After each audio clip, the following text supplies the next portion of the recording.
I'm Eenie Frost, and welcome to our birthday party. We are going to celebrate a happy birthday party today, and that's a wonderful thing to celebrate. I'm Eenie Frost, and I think that it's really fun to always remember a birthday. You know, there's an old stereotype story about the husband comes home at night and he opens the door and there's his wife standing there all dressed up with her beautiful new coat and ready to go out to dinner and expecting a present. And he says, "Oh, I forgot your birthday." Whose fault was it? It was the wife's fault, the children's fault, the parents' fault. That should never happen. We should always look forward to celebrating happy occasions. Sad occasions, they come without asking. But happy occasions, it's up to us to remember. I'll tell you how we do it in our family. When we have a simcha and we're all together, we say, now let's see, when is the next party? It's Elisa's birthday next month or Lean's birthday, and we figure out where we're going to have the party and who's going to make the tzimmus and who's going to make the kugel. And we look forward to happy events, and that's a fun thing. In fact, not only happy birthday in English, but I'm going to teach you happy birthday in Hebrew. Now in Hebrew, we start to read from this side. This is a Y, Ya, Yom. Yom Haledet Sameach. Yom is day, like Yom Tov, day. Haledet is birth, and Sameach is happy. This is happy birthday in Hebrew. And to make our birthday party really fun, I was thinking when you have the children's parties, try to bring it down to their level. It doesn't have to be so sophisticated. Sometimes we get off on tangents of the fancy cakes and the fancy restaurants and the fancy bakeries. Let's make something that the children will really enjoy. And I think one of the greatest things to make for birthday parties are cupcakes. Now we're going to make what we're going to call Florentine cupcakes. And this comes from the Antoinette Pope School cookbook. And if you ever studied with Francois Pope, he would come out in his tuxedo and cook the whole dinner and never got a drop of flour or confectioner sugar on him, nothing. This is the way he cooked.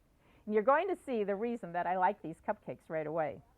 The first thing we do is cream a half a cup of butter. And then we're going to add to that 1 1/4 cups of sugar. And I love to use my mix master. I was at a party the other night when a man came up to me and said, "Aren't you Eenie?" I said, "Yes."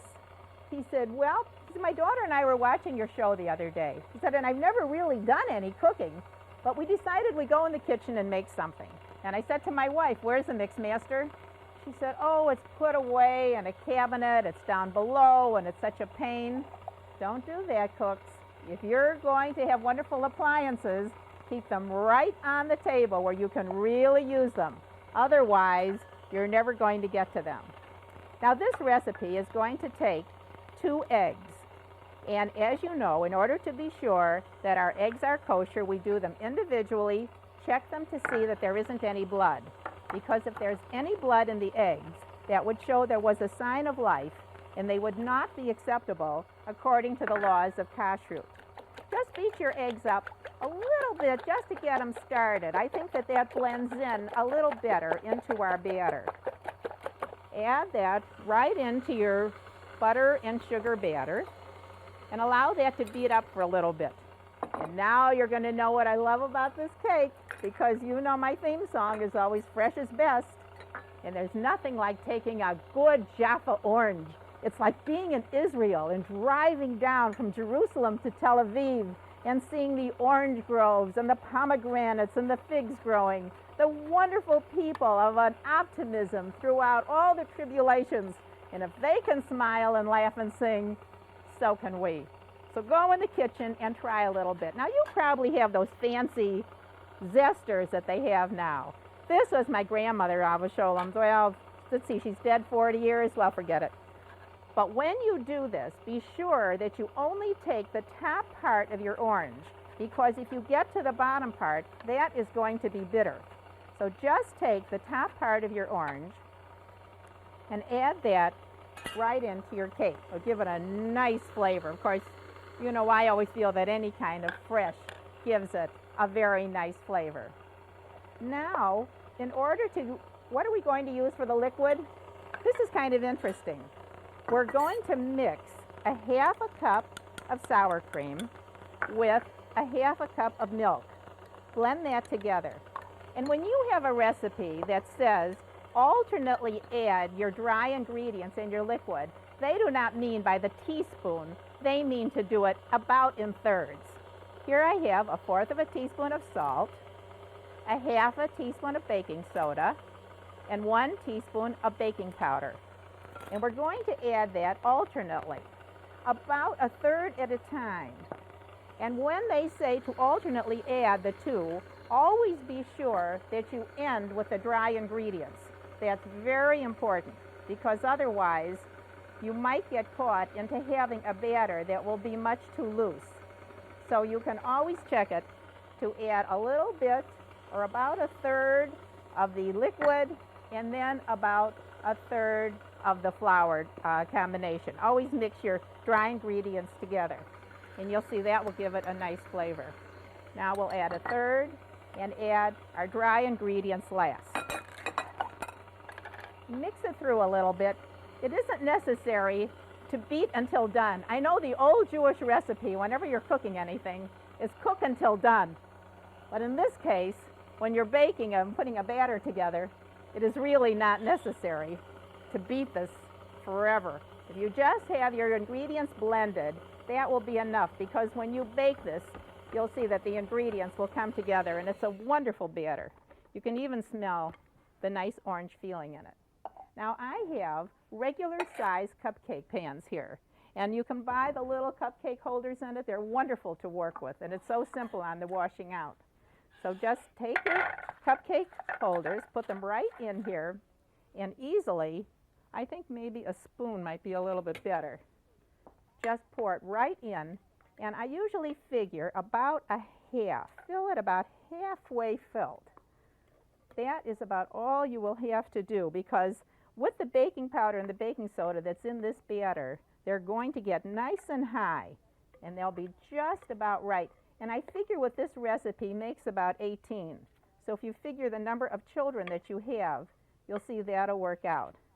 Now put this in a 350 oven for 30 minutes. And if you don't have one of my holders, they're wonderful. For $3, send me a check, and I'll be glad to send one to you, because you'll see it'll help you from burning your hands all the time. It certainly helped me. Now put that in for 1/2 an hour, and when you take it out, you'll see that they really are right up to the top. I'll show you how nice they look.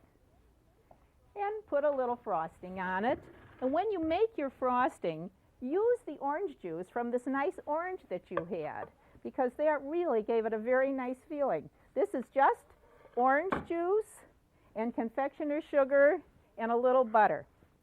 And now sit all the children down at the party. If you think that this is my thing, you're right. That my degree from University of Michigan is in nursery school teaching. So that's why I'm really up on trying to bring the party to the children, not to the parents. The parents are just coming to the party, but let's cater this party to our boys and girls who are going to be here. Now I decorated a few of them, but I think the most fun is if the children are sitting around a table, let them give them each a cupcake and allow them to decorate it their own way. It doesn't have to be so perfect. It doesn't have to be exactly 2 eyes and 1 nose, and let them do it any way they like. That's the fun of it. But give them kind of things that they can work with. If they want to give them a cherry nose, give that guy a cherry nose. And take the little pieces and give them a little eyes. And even if the eyes aren't the same color, that's okay too. And let them kind of put the whole thing together themselves and give them a funny mouth. And you'll see they will have such a good time that this will make this a special party, because you want them to remember and to be a part of it. They're not just coming to see what the bakery did. They're coming to have a good time to enjoy with you. So make it a special party and kind of give them a chance. Oh, do you like licorice? How about give these guys a licorice eye? Oh, he's a character. That's going to be funny. Then take a candle and put it on each one of the cupcakes. and give it to each child so that they can be a part of blowing out the candles. Because after all, isn't that what birthday parties are all about? That we should all be there and blow out the candles and enjoy that moment together. So when you make your next birthday party for your children or your grandchildren, or even for anybody in the family, try the Florentine cupcakes. They really are special, and I think that you are going to like them. They're really a lot of fun, and just putting these things together is so easy. And try, if you can, to put them at a low table. If you have even a couple of horses that you can put a bar across, try to put the children together at a table that's comfortable. Give them a tablecloth that you don't care about. If they get a little dirty, it's not so gefährlich. Let them have a good time, because that's really the fun of birthday parties. And I was thinking of another kind of a cake that they often make in these fancy bakeries and charge you a left lung. I'm going to show you how to make a cake in a number. And this can be for anybody, you know, if you're 3 or 33 or 77. All you have to do is make your favorite cake. Now this one is made in the 7.5 by 11, the right kind of an oblong cake. Turn it over and let it get cold. I think that you really have to get this into room temperature or set it in the refrigerator for a little while. Then make a number just out of a plain piece of shirt cardboard or something. Not too thick and not too thin. If it's too thin, it's going to fall through. And if you put it on and you're having a little trouble anchoring it, then take a couple of toothpicks and just stick them right in order to hold it. But I think in this case, this is almost sticking. This is a banana cake. Do you like banana cake? Oh, that's Ira's favorite. He loves banana cake. And the nice thing about banana cake or any kind of a fruit cake is you know it's going to stay so nice and fresh. You never have to be concerned about it. It really is nice and fresh. Now here's how you do it. The important thing is to use a sharp knife. That is number one important. And just hold on to your number and turn with it. You don't even have to do anything before that. You don't have to mark it. You don't have to do anything at all. Just put your number on top of it. Oh, and you're going to have some extra cake to eat, to nosh with before you get done with this. Now look at how easily this cuts. Or some of the girls say they even use a cake mix. And that's all right too, but you know I'm not big on cake mixes. It's so easy to make a wonderful banana cake when you've got some beat up, and they must be overripe bananas. Here, look at the inside of it. You can see that these are nice overripe bananas. Whenever my neighbor has any overripe bananas, she's always knocking on the door and saying, "Eenie, are you going to bake a cake today?" Now cut it all the way on the inside, and this will go very easily too. If it's a 3 or a 6 or whatever number you're going to make, and then just pull it right out. Look at this. Now let me get this side. And then you'll see how easily this whole thing will come out. We'll take off our frame and pull out the inside and pull out the sides. And here we have a very nice number 3. And all you really have to do with this now is put a little frosting on it. And here, I'll show you how it looks after we frost it. But you can even keep these and make whatever numbers you want to. I can't get over where the bakeries think this is such a big deal. And they're just laughing because they know that actually it's a very simple thing to do. Here, let me show you one that I made yesterday and wrote happy birthday on it. And now we'll put a couple of candles on it, and we're all set for a birthday cake. And I think that this is really going to be a nice one. This is happy birthday, 3-year-old or 33-year-old. Now I was trying to think of what would go along with a birthday party. It would be a little different, maybe something that's kind of fun. We've got to think of something different. So we came up with something that I think you're really going to like. This is going to be called a popcorn cake. Now, I know that that sounds a little bit unusual. And you know, you meet people, when you like people, you meet people in the strangest places. But sometimes just being together helps in times of happiness or in times of sadness. You know, in Jewish life, even before we pray, when we come into the synagogue, we wait until we count to 10. We have a minyan, and then we pray together. There's something about this being together that helps. It comes into the deepest part of our spirituality, in our attitude and feeling for each other and toward God. And perhaps this is a part of our innate feeling of loving people and being together with people. Where did I meet the lady who told me about this popcorn cake? We were sitting in the surgery waiting room in a hospital, and everybody there was sitting with the same worry and the same wondering. And yet, we found that we could help each other by talking.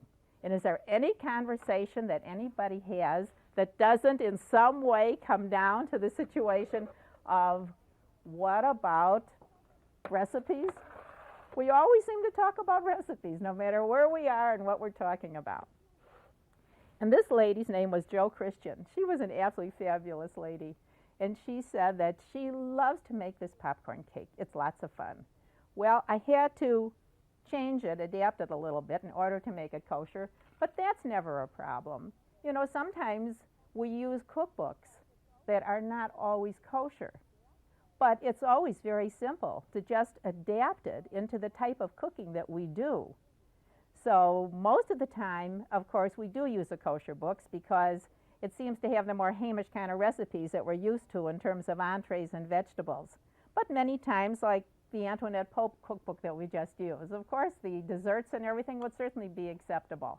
And if they use any different types of shortening, then we know that. And talking about shortening, I must tell you something that we heard yesterday. In terms of shortening, you must always read the labels. Even when a label says it's made with vegetable shortening, it must say 100% vegetable shortening, because there have been changes in the law that have allowed shortenings to be sold in recent years that are mixed vegetable shortening and lard. So always read the labels. And even with things that we have been using for a long time, I can go in and look at chocolate chips or certain things that were absolutely kosher 2 weeks ago, and they've changed the labels. So always read the labels. Now, in order to make our wonderful popcorn cake, and I think this is really spectacular, I think you're really going to enjoy it. Let me take the mix master out of the way so that you can really see what we're going to do with this popcorn cake. First, pop 12 cups of popcorn. And I find it's better if you pop it yourself. And after all, how long does that take? It only takes a couple of minutes, because the commercial popcorn seems to have some kind of a stabilizer on something, that if you're adding something to it, as we are going to add a sauce, it doesn't stick quite as well. So make your own popcorn. This is 12 cups of popcorn. And while this is cooling, then in a pot, cook up a half a cup of butter. That's 1 stick of butter. And, oh, this took a long time, 12 ounces of caramels. And I know you have to take the time to open every one of them up. That took a little while. But you can do that in advance and just let that start to cook up and add 2 tablespoons of the white corn syrup to it. I think that that is an important thing, because we want this to be a syrupy feeling to go over the popcorn and to make it hold. While that is cooking and melting, you can either do this in the microwave or right here. Then, to your 12 cups of popcorn, we're going to add 12 ounces of gumdrops. These are the little spiced gumdrops, and I cut them in half because I think they're easier to eat and more fun. And when you're cutting them, if your scissors gets kind of gooky, then either dip them in a little sugar or a little flour, and you see it'll keep them apart. See how they're staying apart here? So that works out very well. Then I have a half a cup of raisins. That's optional, but I'm a raisin lover, so we're getting raisins in this one today. And I also think it makes the whole thing a little more chewy at the end when you go to eat the cake. And here are a cup of Spanish nuts, and that's going to give it a nice flavor. So we'll add some nuts to it. Oh, it's even beginning to smell good. And here's something that's kind of fun. I just walked through the store the other day and saw these sunflower seeds. I thought, gee, I bet that would be kind of fun to put in here. So let's add in here a cup of sunflower seeds and see how that works with it. Now let's watch and see that our butterscotch sauce is getting nice and soft. See the nice consistency here? All right, now pour it carefully over your popcorn and blend it in just a little bit at a time to be sure that it's blending in nicely, because we want all the candy and the nuts and all the goodies to be a part of this good popcorn cake. All right, now let's add a little bit more and be sure that it's blending in very nicely over here. Oh, this is really going to be good. And you're never going to believe how easy this is to put into your pan, because I know you're sitting there and saying, Eenie, what are you going to do with this thing now? Wait a minute. You're going to see, and you're really going to be surprised, because this is going to be a wonderful thing. I think you're really going to laugh when you see how this is going to look. When I was really working with it the first time, I wasn't too sure about it myself. But after Jack and everybody else came and ate it all up, I decided that I guess it passes the test. Now then, let's take that whole popcorn thing and put it in an angel food pan. Use an angel food pan that the center comes out of. See, then that'll work out a little bit better. It'll be easier to get it out. And you must pack this in well. That is one of the tricks of this whole thing, because otherwise it won't come out good. So pack this in really good, and you'll see how nice this is going to look. Then after it's packed in here, put it in the refrigerator, and you'll have to really press it in good. Put it in the refrigerator overnight. And I'm going to show you how it looks. And I think you're really going to want to do this, because it is lots of fun, and it's a great cake to make. And when you pull it out the next day, all you have to do is take a sharp knife and pull it around the sides, and it'll come right out. Doesn't this look spectacular? I think it's really fun, and that you're going to enjoy making this wonderful popcorn cake. We were playing tennis one morning with our friends Lucille and Mal Falkoff, and they said that they were going to visit their children because it was their granddaughter's birthday. Now, you might not think that's unusual, but it happens that their son Miles lives in Israel, and Tamar's birthday party was going to be in Israel. So that was a little far. And she said, well, I've got to show you something, Eenie. When she came back, I said, tell me about the party.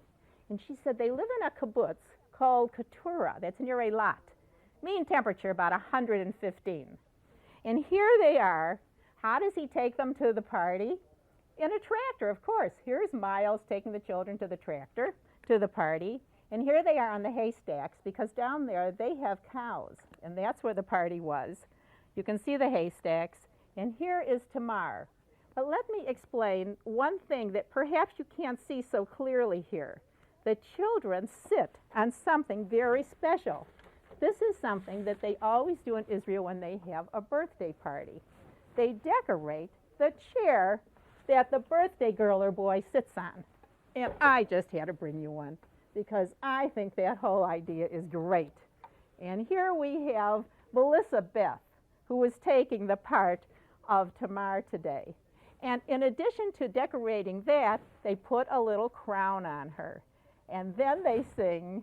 And can you see this? Can you see this wonderful birthday party where here they are singing Yom Haledak Sameach? Lucille and Mel said they absolutely cracked up.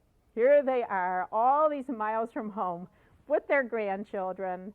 And after all, these are our brothers and our sisters who are living in Israel today. And the problems that they have just seem to pass away, because whenever you look at pictures of the Israelis, what are they doing? They're singing, they're dancing, they're enjoying the wonderful times of our land and our people. And I think that that really is the great optimism of our people and our attitude. Because after all, what have we lived through for so many centuries. But it is this great optimism that makes all of us feel that everything is certainly going to be all right. No matter what has happened last week and last year, it's the greatness of being together. And brothers and sisters should be together.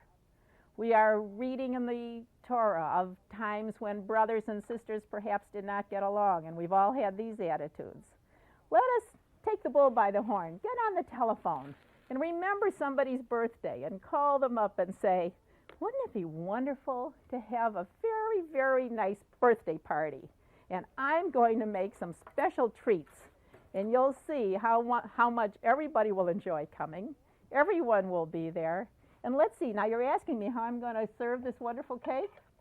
Let me show you. The first time that you cut it, you can take a fancy knife and just give somebody a little piece. But I will guarantee that after that, they're just going to want to put hands in and get a hold of this cake. So I hope that you will make a birthday party and either make the Florentine cupcakes a cake in the shape of the number of the birthday person and a popcorn cake. And perhaps you will say, Yom Haledet Sameach, a very happy birthday, and enjoy these happy occasions that we should all enjoy with our family and our children, for these are the moments that really make life so happy and meaningful. And it is the being together and sharing and enjoying, the doing it ourselves, that really makes the moment. Or invite the children to come over, and they'll bake this with you. Can't you see them really having a wonderful time digging their hands into this? And that's what you want them to do, and that's what you want to do. This is our mission in life, and I hope that you will enjoy this. Shalom from Eenie.